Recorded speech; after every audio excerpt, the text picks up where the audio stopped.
Assalamualaikum warahmatullahi wabarakatuh. Perkenalkan, nama saya Andra Rizky Hadi Muhammad Putra, NIM 200870006, Prodi Pendidikan Kepelatihan Olahraga. Baiklah, di sini saya akan menjelaskan struktur dasar gerakan dan contoh konkret fase-fase gerakan dan fungsi fase gerakan. Yang pertama yaitu struktur dasar gerakan. Struktur dasar gerak ini dapat diartikan secara sederhana sebagai suatu susunan tertentu atau suatu gerakan, atau dapat diterjemahkan sebagai susunan dasar dari suatu gerakan atau susunan, yang mana terbagi atas tiga.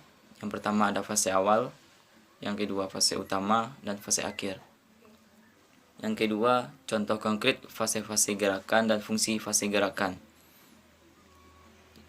Adapun fase dan fungsi fase gerakan ini untuk menggambarkan keadaan penguasaan keterampilan motorik seseorang dalam melaksanakan gerakan-gerakan olahraga yang meliputi 1. Fase awal.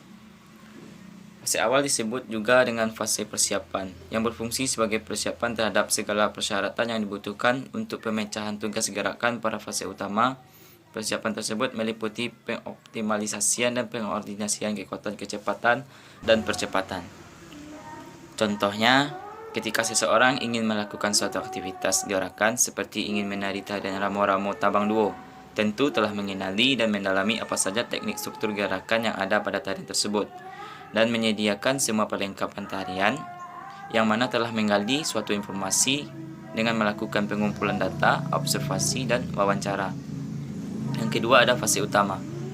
Fase utama dapat dilaksanakan pencapaian tujuan gerakan yang sebenarnya, yang berfungsi sebagai untuk memperoleh hasil terbaik dalam aktivitas yang dilakukan. Contohnya, ketika di dalam tarian ramo-ramo tentu memiliki elemen dasar yang berhubungan dengan sikap dan gerak dari bagian tubuh yang dimulai. Contohnya dari kepala, badan, tangan, dan kaki. Dari tata hubungan elemen dasar tersebut dapat menghasilkan bentuk-bentuk motif yang sifatnya tumpang tindih dan silih berganti. Pada hakikatnya, fase utama ini merupakan realisasi dari seluruh persiapan-persiapan yang telah dilaksanakan pada fase awal. Yang terakhir, ada fase akhir. Di sini fase akhir berfungsi sebagai pengembalian seluruh keseimbangan tubuh setelah pelaksanaan fase utama. Contohnya, seseorang yang mampu mengendalikan dan menyeimbangkan emosional mereka, fisik, dan mental setelah melakukan banyak pergerakan dan teknik tari pada tarian ramo-ramo tersebut. Baiklah, hanya itu yang dapat saya sampaikan. Wassalamualaikum warahmatullahi wabarakatuh.